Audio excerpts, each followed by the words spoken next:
Hello there. Today I'm going to be reacting and breaking down Sophia, the goddess theme from Final Fantasy XIV. Boom!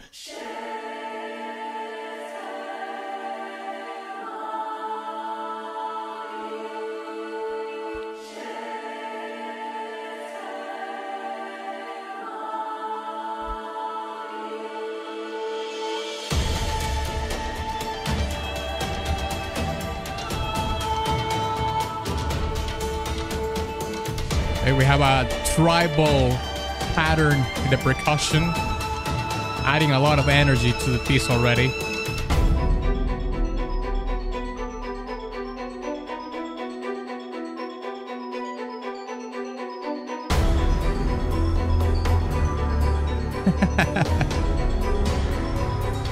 I really like that xylophone in the back.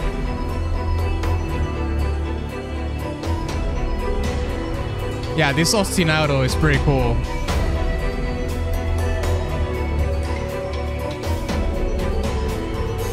It adds a little bit of conflict into the song. Certainly building up to something.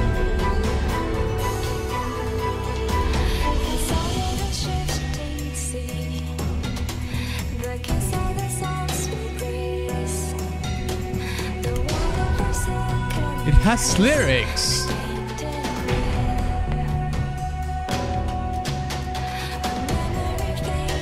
This is a raid in an MMO with lyrics. This is very interesting.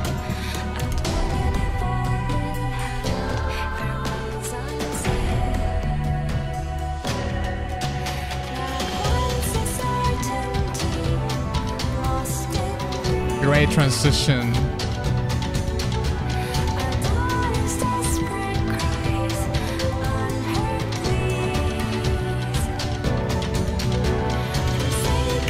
I like the piano in the back too.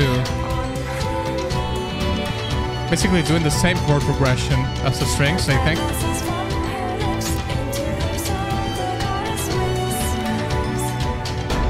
That chord progression was very tense.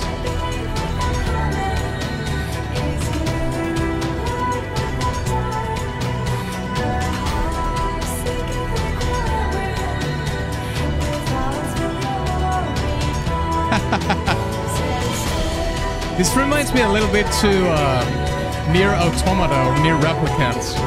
A little bit. Wow.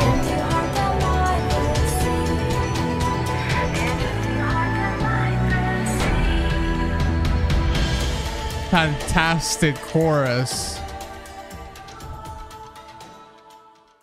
I am very surprised by this song. On one hand, this is a boss battle, and I don't know if this is from a dungeon or a raid, but whatever may be the case, this song has lyrics. This is extremely rare. On the other hand, the song is not insanely epic, you know, with giga choirs and whatnot, because that is often the case with, you know, dungeon boss themes and raid themes overall. You always have these massive epic sounding soundtracks, but in this case that is not. It's actually a fairly moody song with some bright brushes of contrast, especially in the chorus, which we will talk about later. So even though it might seem counterintuitive at first glance to make a song like this, considering the scenario for which it's meant to be, I think Soken took a risk and made something very special that actually fits way better the storytelling of this character, and perhaps the summit of the progression of that quest. I know almost nothing about Final Fantasy, but let's give it a try. From the title of the song, it is established that Sophia is a deity, a goddess. The intro of the track fuels that premise with the celestial choirs doing almost a chant of worship towards her, but the tribal percussion in it adds a counterweight of strife or conflict.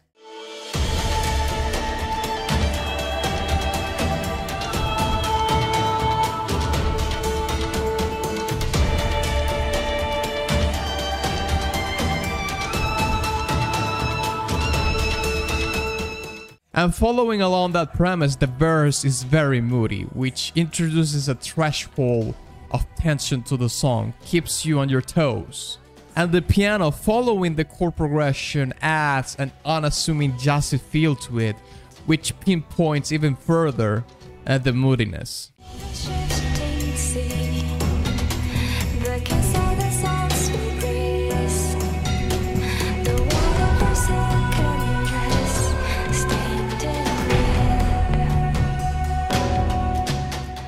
Now the chorus intertwines itself with the song with a fair bit of contrast.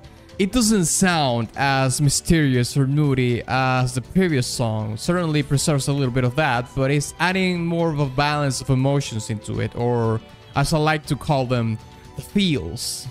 Here you get a sense of openness and perhaps relief, and this part actually enlightens me a little bit about the character. It could be either a creator of life, of a world, of an element, and we often translate this, you know, in mythological terms and whatnot, as giving birth to something to offer to the beings of the world.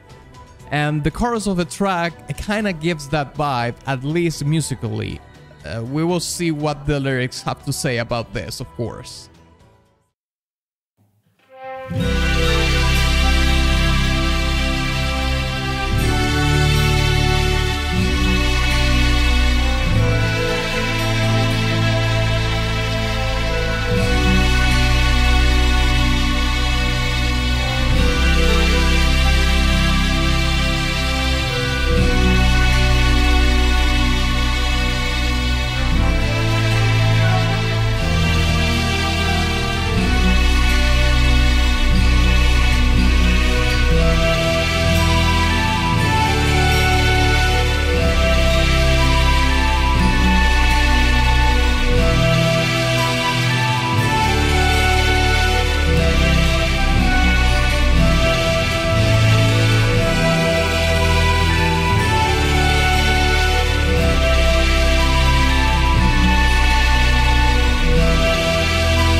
By the way, if you made it this far, thank you so much. So while you're at it, why don't you give some equilibrium to that like button?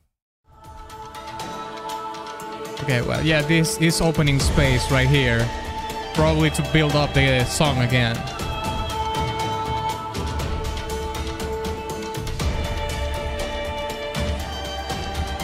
We can hear that the percussion comes in full form with the tribal pattern to build the conflict again. And yeah, there we go. We have the ostinatos back. There, I started to build the song again.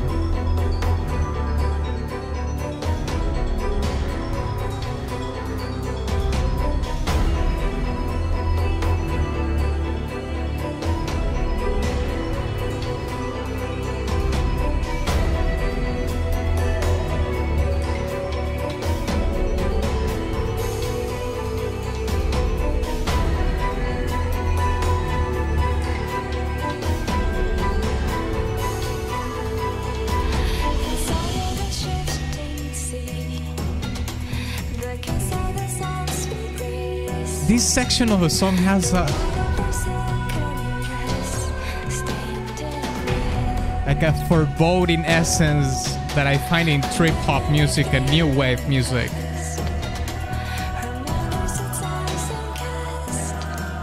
The piano chords add so much to it. Also like a little bit of jazziness to it.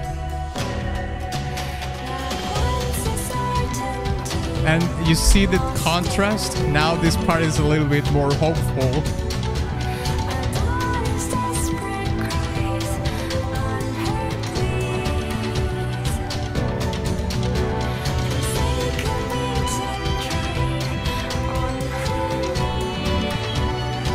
Gotta say, the singer, fantastic voice.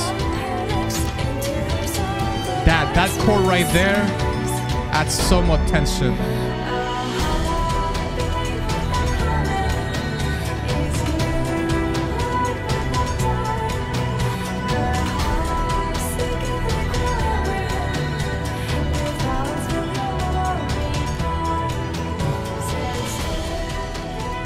Oh, no, no, no. It's fading out. No! Now about the lyrics. After reading the whole thing, I think it might be about a daughter making a plea towards Sophia. A prayer after a tragedy happened to someone at the sea. And she actually answers this person, and the answer is what we hear in the chorus. So perhaps something happened to her mother, because in the first part it says, "The white of her silken dress stained in red." Maybe she's dying from a wound, because it talks about farewells unsaid and memories fading fast, which perhaps refers to her mother consciousness just plunging into nothingness since she's about to die.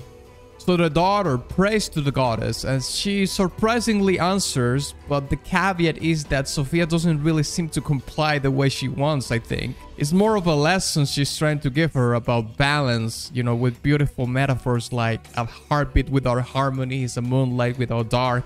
But if you keep reading further, the thing is that this balance she's talking about so beautifully is perhaps a very paradoxical way of something more sinister, because at the end it says, "One last step only leaving an empty heart down by the sea." So in some sort of a plot twist here, I think the goddess is telling the daughter essentially that her heart will find the balance at the bottom of the sea. So I'm really asking myself here if she's trying to tell her to plunge into the ocean and die. Like, what the hell? No wonder why you fight her in the game. Hey, if you enjoyed this video, check this other reaction that I did, alright? I'll see you there.